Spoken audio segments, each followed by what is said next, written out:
السلام عليكم. لا تنسوا الاعجاب بالفيديو والاشتراك في القناة تشجيعا لنا لنستمر بنشر المزيد إن شاء الله. Quelques propriétés de l'air.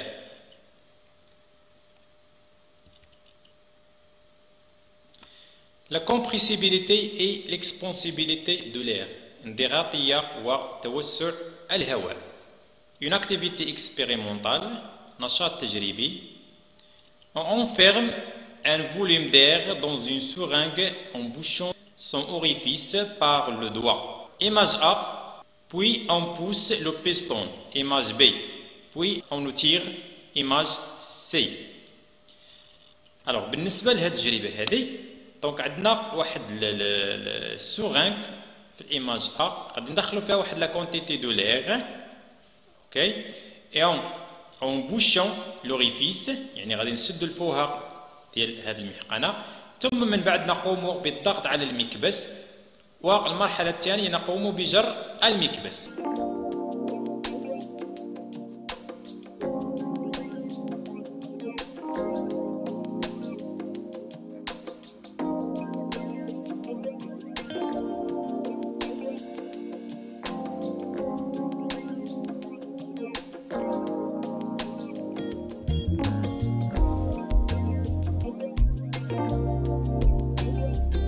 وبالتالي نجيب على مجموعة من الأسئلة. Alors, comment varie le volume de l'air emprisonné dans la seringue?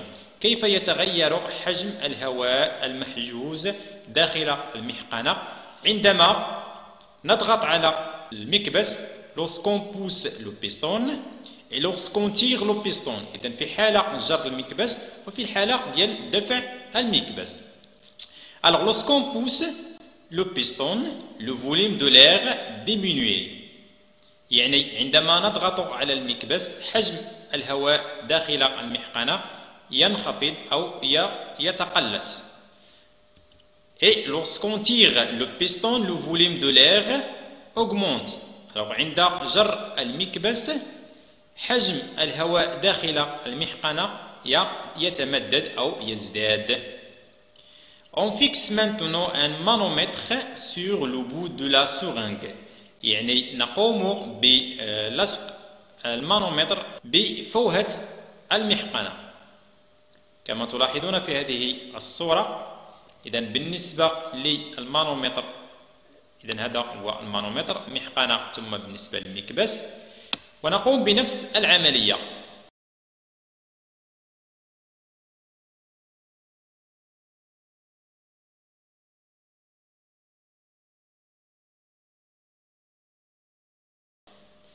Que permet de mesurer un manomètre? Comment varie la pression de l'air emprisonné dans la seringue quand le volume diminue ou le volume augmente? كيف يتغير ضغط الهواء داخل المحقنة عندما ينقص الحجم ثم يزداد الحجم؟ أجوبة. Le manomètre permet de mesurer la pression d'un gaz emprisonné. يعني المانومتر هو جهاز نقيس به الضغط لغاز محجوز. Quand le volume est diminué, la pression de l'air à l'intérieur de la seringue augmente. عندما ينقص الحجم ضغط الهواء المحجوز داخل المحقنة فهو يزداد. Quand le volume est augmenté, la pression de l'air à l'intérieur de la seringue va diminuer. عندما يزداد حجم الهواء داخل المحقنة فإن الضغط المحجوز ينخفض. Conclusion. Un gaz n'a pas de volume propre. يعني الغاز أو الغازات بصفة عامة ليس لها حجم محدد. L'air, comme tous les gaz, est compressible car on peut diminuer son volume et expansible car on peut augmenter son volume. بالنسبة للهواء هو غاز مثل الغازات، فهو قابل للانضغاط لأنه يمكن أن نقوم بتقليص حجمه، وقابل للتوسع لأننا يمكن أن نمدد حجمه. La masse de l'air Activité expérimentale. On réalise l'expérience décrite dans les documents ci-dessous. Alors بالنسبة لهذه التجربة أو هذا النشاط التجريبي نقوم بالتجارب الثلاث التالية. Posons un ballon bien gonflé sur le plateau d'une balance. إذا نقوم بقياس كتلة كرة منفوخة نجد كتلتها 314.8 314,8 grammes. ثم من بعد avec l'air du ballon remplissons une bouteille de 1 litre retournée sur une cuve à d'eau. إذا نقوم بتفريغ 1 لتر من الهواء من داخل الكرة داخل قنينة مملوءة مبدئيا بالماء. ثم أخيرا نقوم بقياس كتلة الكرة بعد تفريغ لتر من الهواء من داخلها ونجيب عن الأسئلة التالية. L'air a-t-il une masse justifiée? هل الهواء كتلة؟ علل جوابك. Quelle est la masse du ballon? Avant de retirer de l'air et après avoir de retirer de l'air. يعني ما هي كتلة الكرة قبل إزالة الهواء وبعد إزالة الهواء؟ جواب: oui, car lorsqu'on a tiré 1 litre de l'air, la masse de la balle a varié. يعني للهواء كتلة. Quelle est la masse du ballon avant de retirer de l'air? La masse du ballon avant de retirer de l'air est M1 est égal à 314,8 grammes. إذا هي القيمة المسجلة على الميزان. ثم après avoir de retirer de l'air, la masse du ballon après avoir de retirer de l'air est M2 est égal à 313,5 grammes. Calcule la masse d'un litre de l'air à retirer. إذا احسب كتلة لتر من الهواء الذي تم إزالته. Déterminer la masse volumique de l'air dans cette condition. حدد الكتلة الحجمية للهواء في هذه الظروف.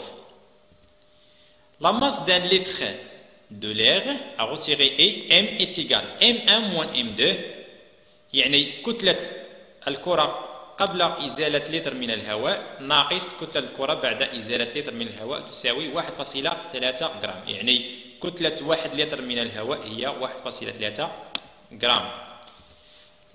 La masse volumique de l'air dans cette condition est, on sait que la relation de la masse volumique s'écrit comme ρ est égal M sur V. ρ, c'est la masse volumique, le symbole de la masse volumique. M, c'est la masse d'un litre de l'air. Et V, c'est le volume, c'est 1 litre de l'air. Avec le volume d'un litre, 1 litre d'air, et V est égal à 1 litre, et sa masse est M est égal à 1,3 g. Donc la masse volumique de l'air est ρ est égal, donc l'application numérique, ρ est égal à 1,3 g, ça veut dire la masse d'un litre de l'air, sur 1 litre est égal à 1,3 g par litre. Conclusion.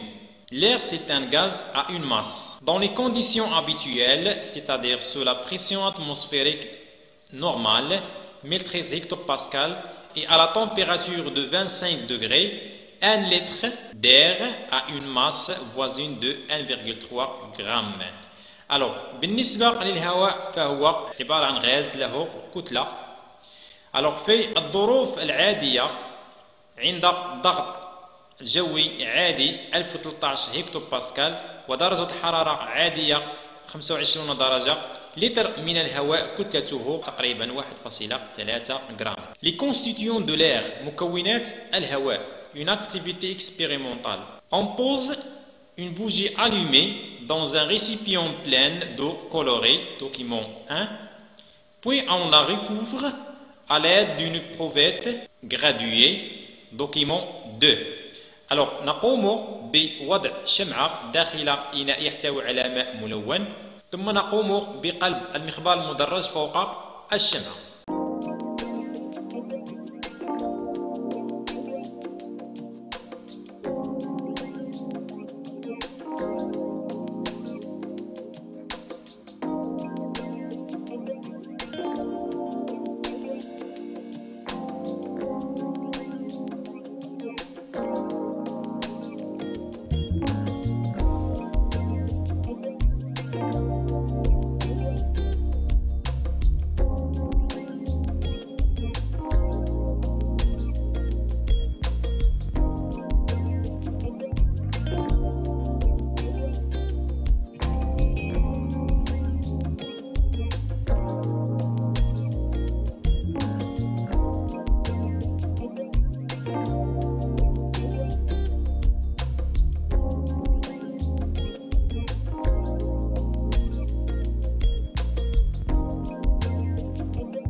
ونجيب عن الأسئلة التالية. Comment interprétez-vous l'éteindre de la bougie à la fin de l'expérience? كيف تفسر انطفاء الشمعة بعد نهاية التجربة؟ La bougie s'éteint dès que le dioxygène de l'air consommé dans l'éprouvette est consommé en totalité. يعني انطفأت الشمعة عندما انتهى الأكسجين الذي تستهلكه شعلة الشمعة. Pourquoi l'eau monte dans certains niveaux dans l'éprouvette? Et déduire les constituants de l'air. Déterminer le pourcentage de chaque gaz à l'aide de l'expérience précédente. L'eau monte dans un niveau environ de 1 sur 5 de l'éprouvette pour occuper le vide qui est créé après la consommation du gaz de dioxygène. Le reste est 4 sur 5 dans l'éprouvette. Alors نلاحظ أن الماء قد ارتفع إلى مستوى اللي هو خمس هذا المخبار المدرج، وما تبقى فهو 4/5. إذا المخبار المدرج مقسم إلى 5 أقسام. إذا القسم الأول قد تم غمره بالماء عند انطفاء الشمعة، ثم بقي 4 أقسام هي 4/5 من المخبار المدرج. إذا هنا نقول أن بالنسبة للشمعة استهلكت 1/5 يعني خمس مخبار مدرج من الأكسجين. يعني الأكسجين كان يحتل نسبة 1/5 من المخبار المدرج الذي استهلكته شعلة الشمعة. Déduire les constituants de l'air. إذا استنتج مكونات الهواء. L'air se constituait principalement par le gaz de dioxygène. إذا هو الغاز الأساسي لاشتعال الشمعة. Et le gaz de diazote وهو الغاز الذي بقي في المخبار المدرج. Déterminer le pourcentage de chaque gaz à l'aide de l'expérience précédente. حدد النسبة المئوية لكل غاز باستعمال التجربة السابقة. Le pourcentage du gaz de dioxygène est 1 sur 5 multiplié par 100. يعني خمس المخبار المدرج مضروب في 100 تساوي 20% تقريبا. Le pourcentage du gaz de diazote est 4 sur 5 multiplié par 100. يعني ما تبقى فهو عبارة عن غاز ثنائي الأزوت اللي هو 4/5 مضروبة في 100 تساوي تقريبا 80% من غاز ثنائي الأزوت داخل المخبار المدرج. Conclusion. L'air est un mélange homogène de gaz. Ce n'est pas un corps pur. إذا الهواء فهو عبارة عن خليط متجانس من الغازات. Ce n'est pas un corps pur. ليس بجسم خالص. ونعلم أن الجسم خالص هو يحتوي على مكون واحد. إذا الهواء يحتوي على عدة غازات. Généralement, l'air est composé principalement de 21% d'oxygène, de 78% de diazote et 1% d'autres gaz comme le dioxyde de carbone, la vapeur d'eau, etc. عموما الهواء يتكون أساسا من 21% من غاز ثنائي الأكسجين و78% من غاز ثنائي الأزوت، وما تبقى 1% فهو عبارة عن غازات أخرى مثل ثنائي أكسيد الكربون وبخار الماء إلى غير ذلك من الغازات الأخرى. Remarque. Si on néglige le volume des constituants minoritaires de l'air, on peut considérer qu'un volume d'air contient 20% de dioxygène, gaz nécessaire pour la respiration et aux combustions, et 80% de diazote. عندما نقوم بإهمال الغازات التي نسبها قليلة جدا من الهواء، نعتبر أن الهواء يتكون أساسا من 20% من ثنائي الأكسجين اللي هو غاز أساسي في عملية احتراق، و80% من غاز ثنائي الأزوت. إذا هنا نكون قد أنهينا الدرس. شكرا على حسن انتباهكم، ونلتقي إن شاء الله تعالى في فيديوهات أخرى. إذا أي سؤال أي أمر استعصى عليكم إذا يمكن وضعه في التعليق بأسفل الفيديو. والسلام عليكم ورحمة الله وبركاته.